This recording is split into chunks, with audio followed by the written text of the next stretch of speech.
Hi guys, welcome to another edition of our Dynasty Spotlight series here at Masters Fantasy Football, where we got over 600 Dynasty leagues, never folded a single one. Great place to play, a lot of fun, highly recommend it. I know you do as well. Absolutely.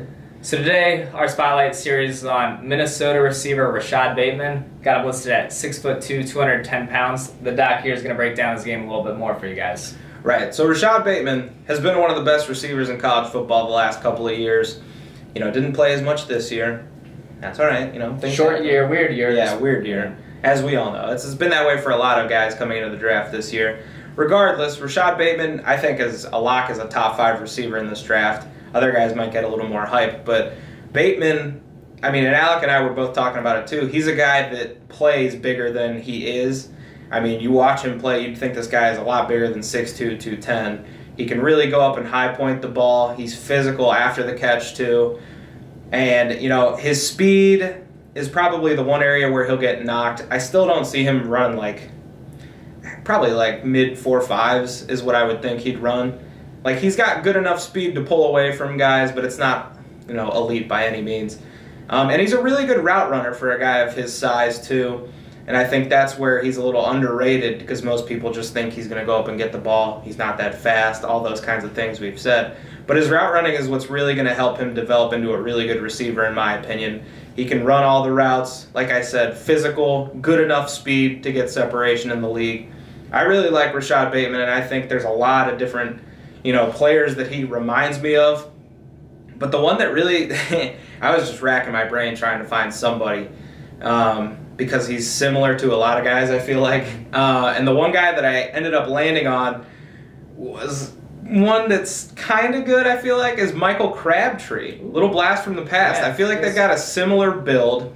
Even though Crabtree didn't really run the same amount of routes that Bateman did coming out of college. At that point, they're different, but I feel like neither of those guys are elite speed guys, but they can generate separation, run good routes, physical after the catch, can go up and get the ball. I think their games are really similar. And, you know, I think that being the comparison, Bateman's got himself a really good NFL career coming up if he can be what Crabtree was at the very least, and I think he could be even better. Yeah, I mean, I love that analysis, and I love the comparison as well. Michael Crabtree wasn't a name I was expecting to hear you say. But so some of the things that you mentioned, but kind of want to point out more. You talked about the route running, but I think what's really special about the route running is, you know, you see him as a guy who can absolutely win on the outside because of his size in route running. But with that, you can move him into the slot. He played as in the slot a decent amount in Minnesota and be kind of that big slot threat. And that kind of plays into my pro player comparison as Michael Thomas, a guy who plays on the outside but moves into the slot and can do a lot of good things. He also reminds me of even a bigger Juju Smith, just somebody who, you know, is mean after the catch, runs those good routes, you know, fights for 50-50 balls, and just a very complete prospect, someone you're just confident can, you know, get the job done, has solid hands, and is definitely going to grow into a really good receiver in this league. Agree. Yeah. Michael Thomas was the other one I was kicking around. And I think Michael Thomas realistically would probably have gotten the hype that Bateman got coming out of, or is getting coming out of college, had he had the same kind of production. Absolutely. I think they're very similar as players. Any NFL landing spots jump out to you as perfect spots for him? Yeah, so for Rashod Bateman, you know, it's probably going to be, you know, mid to late first. You know, maybe he slips because he doesn't run a great 40, things like that. Always make an impact in drafting, as we know. So for that reason, you know, I could see him ending up at a place like Baltimore. I think would be a really good spot for him. Just a real good, you know, compliment to Hollywood Brown there. Give Lamar Jackson some more weapons to throw to.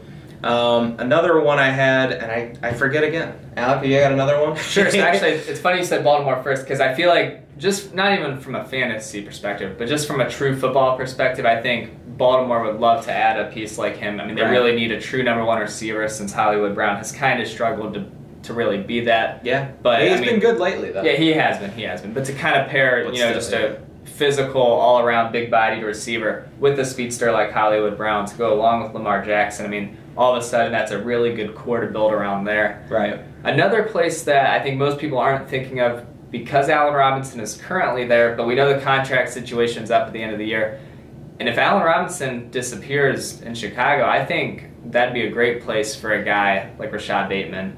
Just from a true football perspective. I mean, they want hard-nosed, blue-collar receivers who, in cold weather games they can rely on. We know it's cold in Minnesota, where he came from in college. It's almost as cold in Chicago, the Windy City. I like that as a destination and just a place for him to grow. Don't know if Trubisky's really the long-term answer there, but regardless, the quarterback position should keep getting better there. And Allen Robinson put up great numbers still the past couple years with Trubisky, so there's no reason to think that Trubisky couldn't help Bateman put up good numbers, or whoever they find at quarterback in the near future. Yeah, I agree with that. And I remember my other one now. I like that one a lot, actually. My other one I had was Washington, the Washington football team. Yeah. Similar ideas that he'd be a good complement to Terry McLaurin, just kind of a different kind of receiver that they would need. I don't really know who's going to be the quarterback there. Yeah. That's more of a, that's an issue for a different day. I think what's kind of cool about the Washington landing spot is, we've been comparing with Michael Thomas, and at Ohio State, they obviously had Michael Thomas and then McLaurin together, and that was a great pairing. So bring us to the National Football League and, maybe bring in a young quarterback to go with them, and I like that. Got something special. Yeah, to go along with that defense. All right, so in the summer, we all know we got our Dynasty rookie drafts here at Masters.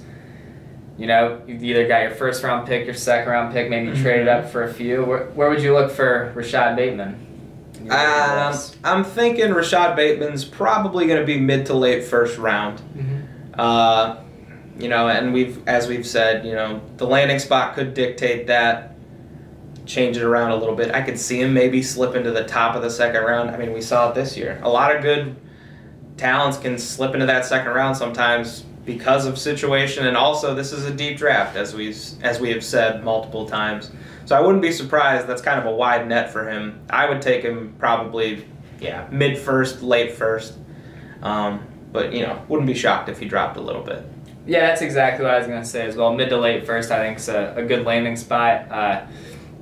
So one of the games we've kind of played on this show and some of our previous episodes is kind of a current NFL player we trade him for. And I thought of a question I want to ask the doc here, because it's someone we had referenced on the show and a landing spot we referenced. Right now today, would you trade Allen Robinson for Rashod Bateman? I don't. And I really like Rashod Bateman.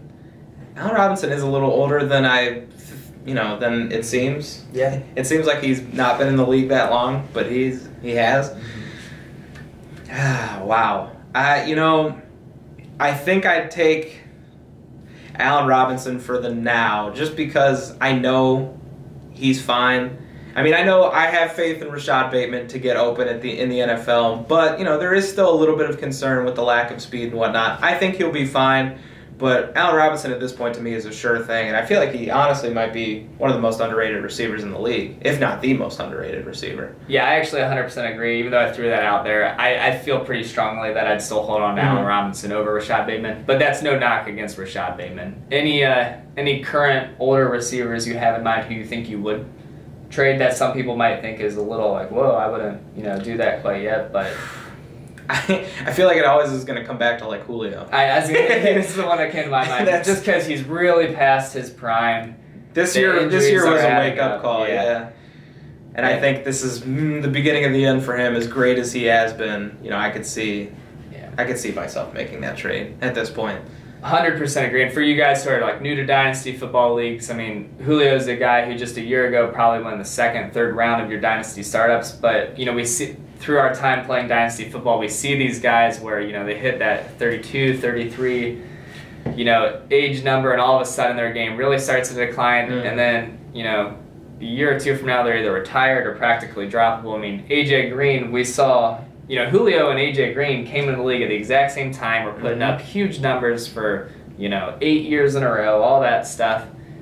AJ Green is droppable, and he has been dropped all the time. You couldn't get anything for him right now. But Julio still has all that. Just a little bit of value. Yeah, Julio still has that value, and I just think now's the time to look at what AJ Green's dropped to. Get out of Julio while you can. Maybe if you can pick up a late first rounder for him and draft yourself a Rashod Bateman. I think that's how you run a successful Dynasty team. Yeah, I like that a lot.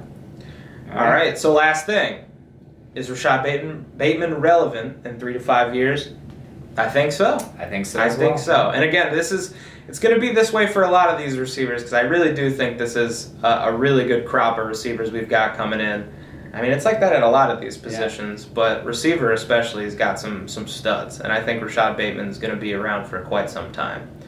So with that, 100% agree. I think you got anything else, Al? I've got nothing else. All right. Well, thank you for joining us. If you enjoyed the show, give it a like, hit the subscribe button, leave comments, whatever you want to do. Thanks for being part of the Masters family here, and we'll see you next time.